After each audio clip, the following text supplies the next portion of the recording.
Before we begin, Michael has asked us to circulate a handout, so you can just do that before we begin. Well, two things are going around. First of all, a few words, introductory words of explanation and apology. I feel there's been a kind of a lack of apologizing in this otherwise very excellent conference. I think all academic conferences should feature apologies for the inadequacies of papers. At least that's what I feel about my own paper. That's why I'm going to give you some apologies. First of all, although this session is called The Politics of Identity, my paper has got nothing to do with the politics of identity. Sorry to the organisers. I know I gave them a problem, didn't know where to put this paper. If there's a sort of rubric it comes under, I would say it's a kind of an essay in the history of ideas. My second apology is this. I actually am no expert. I'm very much of an amateur in the matters that I will be discussing in the paper. Let me explain how I came to write it in the first place. As you know, or may know, I wrote a book on Ernest Gellner and modernity, in which I covered and was critical of what Gellner had to say about Islam. For that reason, and also because of the state of the world, if I can put it that way, I wanted to find out a bit more about Islam. And I have read quite a bit, and that lies behind the paper, but I am very well aware of the shallowness of my knowledge. If anybody really knows this material, they'll probably find lots of things to criticize. And of course I shall welcome that. Sort of allied to that, quite often in the long paper, which I, intolerably long paper, which I distributed in advance of this conference, and also again today, I shall be using some Arabic words, but I don't know Arabic, and I'll probably mispronounce them. So if anybody spots that, I apologize, and they can put me right as well. Okay. As I say, that my starting point is what Gellner has had to say about Islam. And the first part of my paper really is what's wrong with it. And then there's some other comments about the relation between Islam, modernity, and science. Now, I think all students of Gellner will know that as far as the pre-modern period is concerned, Gellner's analysis divides Islam, this is in accordance with his general theory, into what he calls high Islam, literate high Islam, and illiterate or non-literate folk Islam. He also describes the former as in what he called generically Protestant, by which he meant high Islam was a scriptural religion. It's oriented to holy texts, values holy learning, it's sober, puritanical, orderly, rule-observing, and, quoting Gellner, severely monotheistic. It repudiates what he calls the ecstatic practices, the quasi-worship of saints, which is characteristic of folk Islam being strongly influenced by Sufism, which is the mystical version or stream, if you like, of Islam. According to Gellner again, what he calls high Islam is the central or orthodox version of Islam. Furthermore, well-known thesis of his, that religion is modernity friendly, as you might call, just because of its generically Protestant features. Well, I don't think this is right for a number of reasons.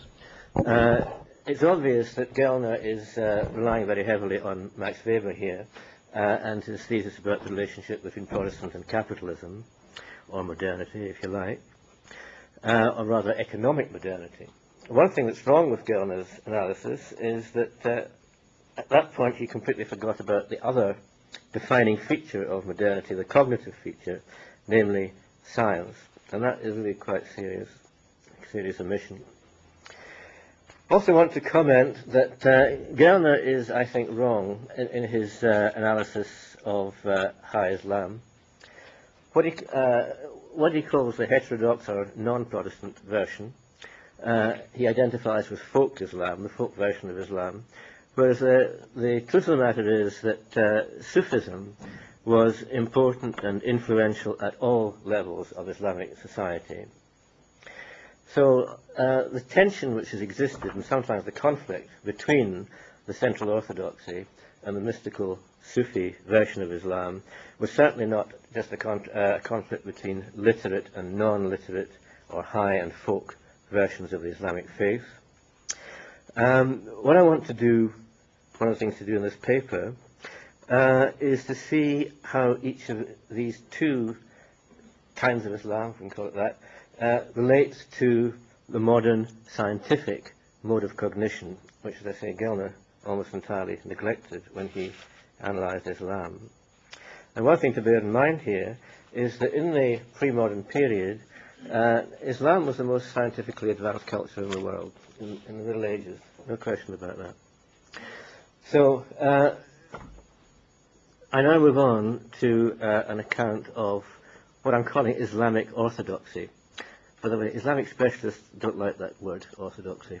So if you prefer, I'll call it the central tradition. I think that's Gellner's term. Anyway, the main pillar of this Islamic orthodoxy, whatever, was the people known as ulama, the scholar jurists. These are men learned in Islamic law, learned in the Sharia. They defined the religious law, and that was the law that governed Islamic society. They also filled the judicial roles in Islamic society and some administrative roles as well. And nobody questions the centrality of these people, this guild, if you like, of ulama in Islamic society, and in, if you like, defining Islamic orthodoxy. What I want to do now is look at how they defined law and what their mindset was. Islamic jurisprudence, which is called fiqh, I think, F-I-Q-H in English transliteration, rested on the concept of what is called the roots of law, usul al-fiqh, and these were, first of all, the Quran, as you might expect. Secondly, the Sunnah of the Prophet, which is understood to be the Prophet's practices and opinions in his lifetime. This Sunnah consists of so-called traditions, hadiths, which supposedly have been handed down from the Prophet via a continuous series of authorities in an unbroken chain. That's the theory. In practice, actually, these hadiths just reflected the norms of the particular period when the Sunnah was authoritatively defined, which was the 9th century of AD or CE, if you prefer.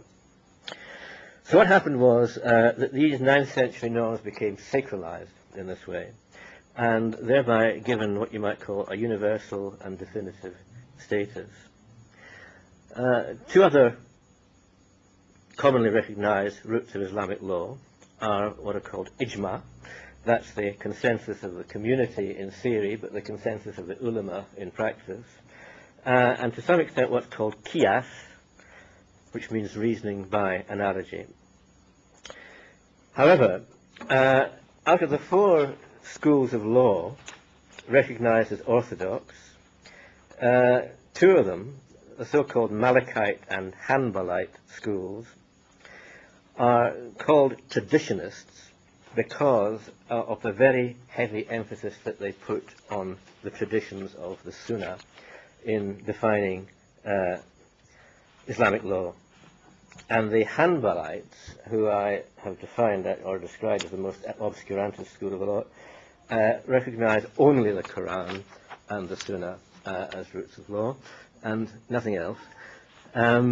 They consider, I don't know whether the tense should be past or present, considered independent reasoning to be heretical. They cleave to a doctrine known as taqlid, which means unquestioning obedience to authority. Now, these Hanbalites are conservative extremists, obviously, but it's important, I think, that although they're only one of the 4 accepted orthodox schools of law, they are accepted as just as much orthodox as any of the other 3.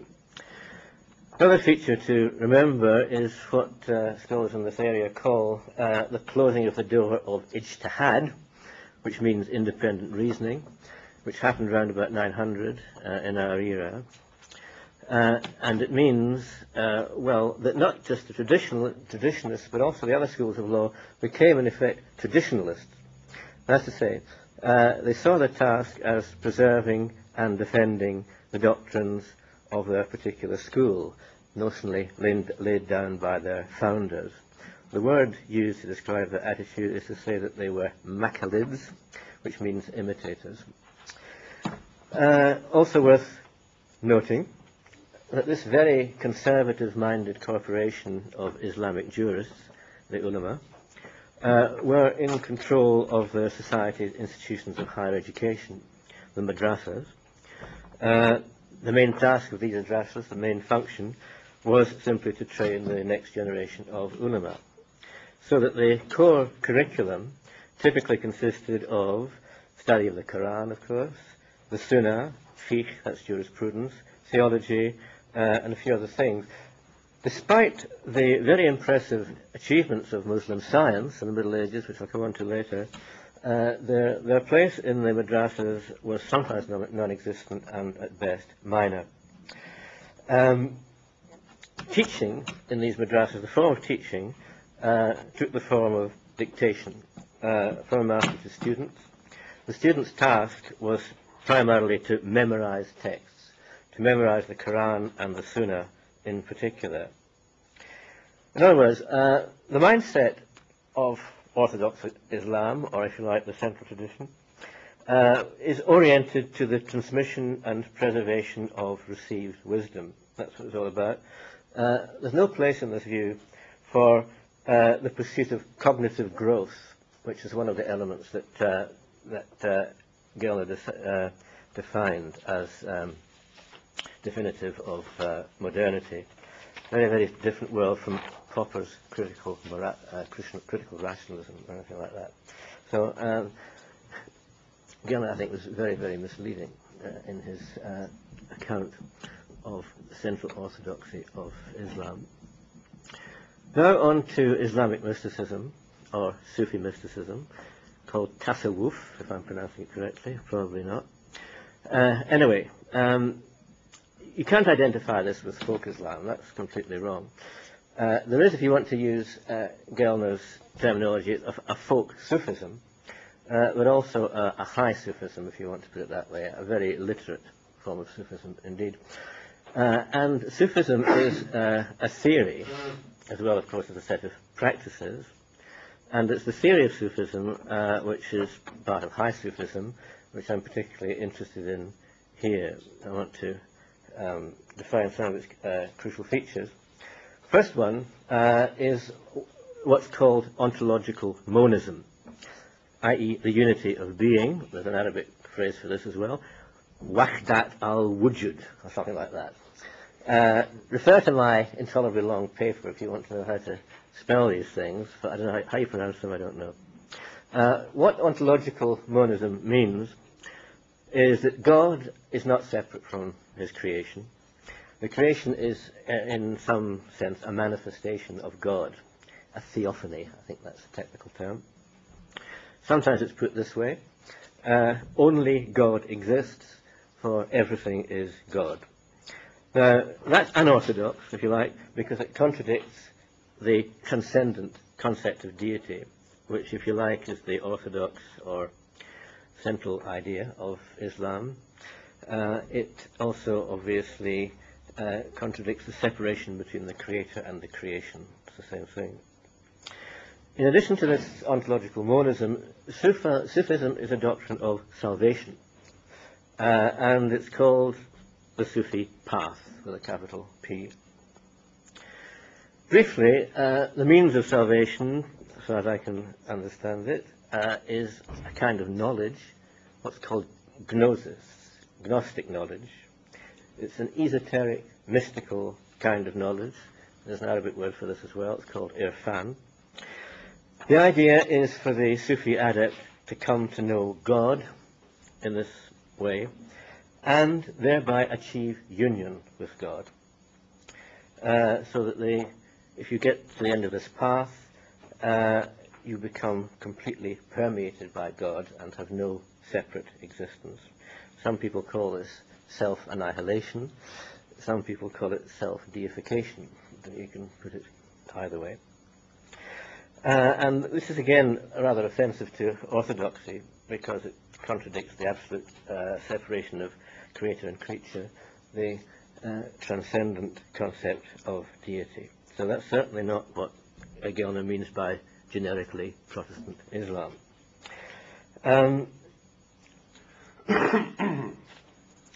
This kind of Sufism has often been under attack from the orthodox wing, if I can call it that. It's also been very unpopular with Islamic modernizers because of all this mysticism. But I want to now look at the relationship between Sufism and science. I'll do that a little bit later. The next section in my papers is about Islamic science, and this is where you might want to have a look at these handouts just for fun. Well, I'm sure a lot of people know roughly what I'm going to say.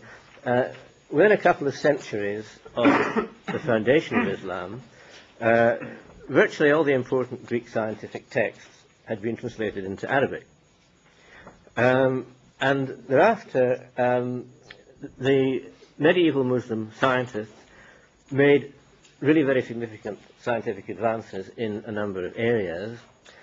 I concentrate on astronomy for a number of reasons, which I won't go into now.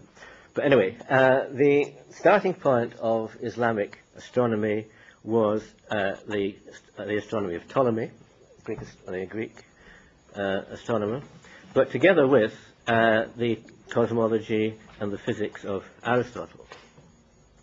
So let's say a bit about these two things. Again, everybody knows this. Aristotle's cosmology posits a spherical, geocentric universe, and this is an important point, divided into two quite different realms, the terrestrial realm and the celestial realm. Celestial realm is the realm of the stars and the 7 planets, as they were then identified, which includes the moon and the sun.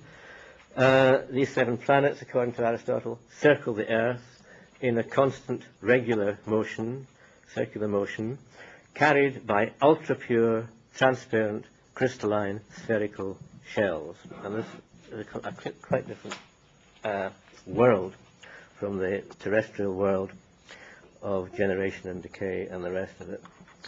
Now, for Ptolemy, as an astronomer and also an astrologer, which is actually quite important, who was interested in accurate prediction of planetary movements, there are notorious problems created by the Aristotelian cosmology, which he was able to solve, however, by inventing devices like epicycles, eccentrics, equants, and things like that, which are mathematical constructs which enable prediction, but whose physical basis in the Aristotelian cosmology is very dubious. How they're supposed to work in terms of the Aristotelian cosmology is unclear, because, for one thing, an eccentric is an orbit whose center is displaced from the center of the Earth. An equant, I've learned, is a point displaced from the center of the Earth round which the motion of a planet sweeps out equal angles in equal times. That's a bit technical. But anyway, the trouble is that it's very hard to see how these things fit in to the Aristotelian cosmology. To sum up the achievement, as I see it anyway, of the Islamic astronomers, apart from great improvements in observational techniques, so far as the theory is concerned, they weren't satisfied with an astronomy which just predicted the motions of the planets, etc., like Ptolemy's, but did so by postulating motions which appear to be physically impossible.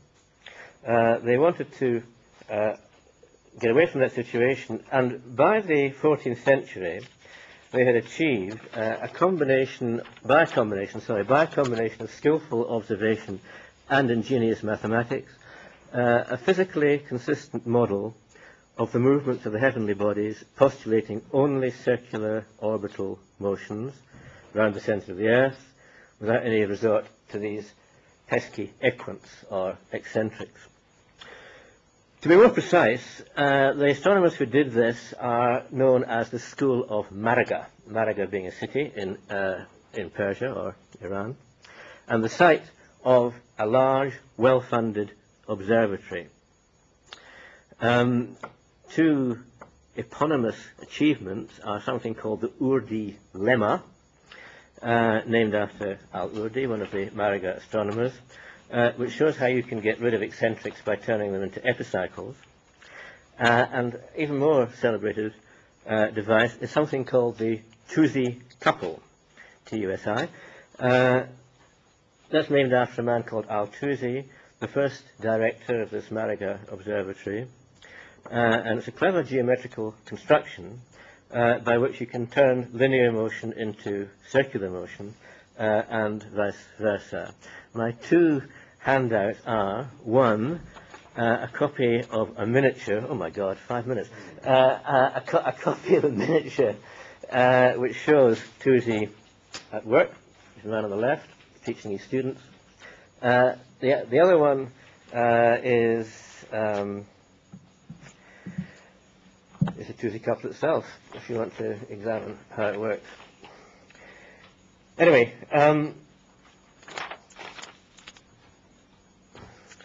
think I have to skip rather quickly.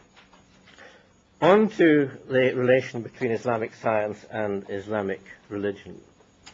There was no connection, or very little, only a very superficial connection at best, between Islamic science and what Gellner calls Islamic orthodoxy.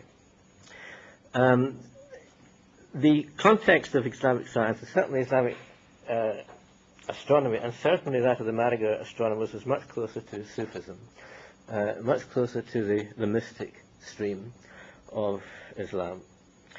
And this is, in a way, reasonably understandable. The Sufi metaphysic says that everything that exists is God, in a sense. So there is good reason to study the natural world, because, in a sense, it is God. There's not just this logical point. Al-Tusi, the famous astronomer I've been talking about, wrote a lot of books on other subjects, philosophical subjects, including a guide to the path from belief to union with God and self-extinction in God. He wrote another book that teaches how the soul can travel from the physical to the spiritual world. His student Al-Shirazi, another of the Mariga astronomers, was also the author of a commentary on one of the leading Sufi thinkers, a man called Surawardi, and indeed a follower of him. Now, since time is rushing on, I think I'm going to have to miss out a lot of this paper. All I want to say then from now on is this. In the scientific revolution in the West, a crucial concept was the concept of the laws of nature. And in origin, the laws of nature should be, well, at the beginning of the scientific revolution, I should put it this way, these laws are understood as God's laws for nature. They're the laws that nature obeys because nature obeys God, if I can put it that way.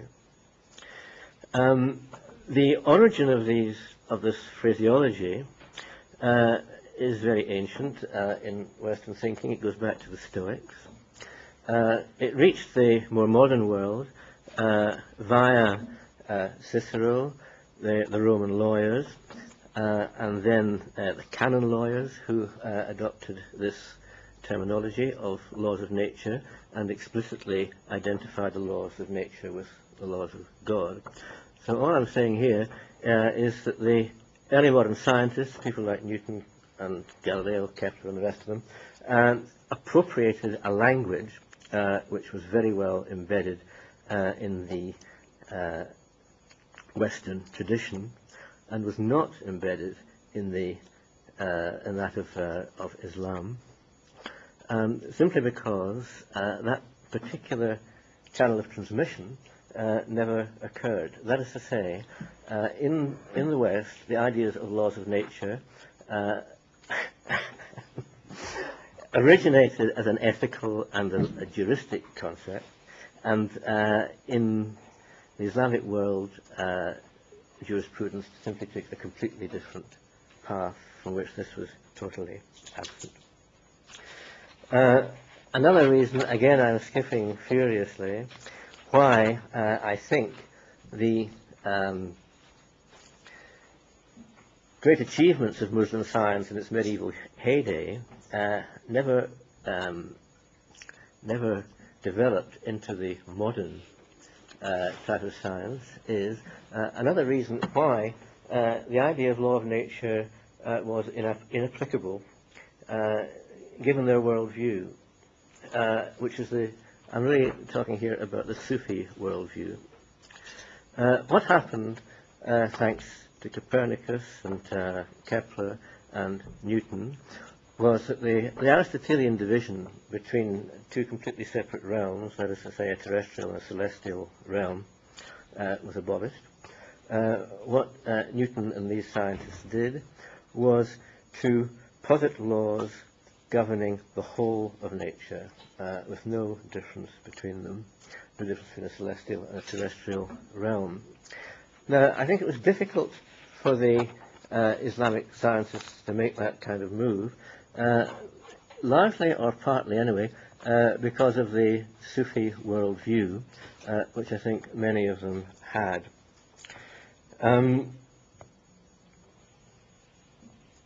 The Aristotelian view of the world, which was overcome, if you like, in the scientific revolution, brought it not only two different realms, but there's a value hierarchy in it as well. The celestial realm is superior, it's higher than the terrestrial realm.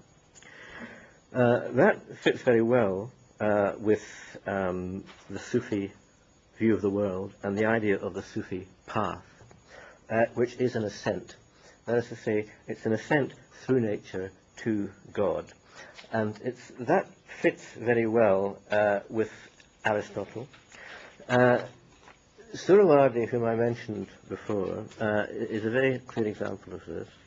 That is to say, he conceived of an upward path from nature to God, but also within that he continued to affirm a more or less Aristotelian hierarchy. That is to say, there's the celestial realm higher than the terrestrial realm. This is part of the ascent, as it were, to God. So for that reason, the concept of a uniform, shall we say, value-neutral nature wasn't part of the Islamic view of science, and that inhibited the development of the modern type of science. Sorry, I really mistimed that rather badly. I've had to miss out a lot. That's my final apology.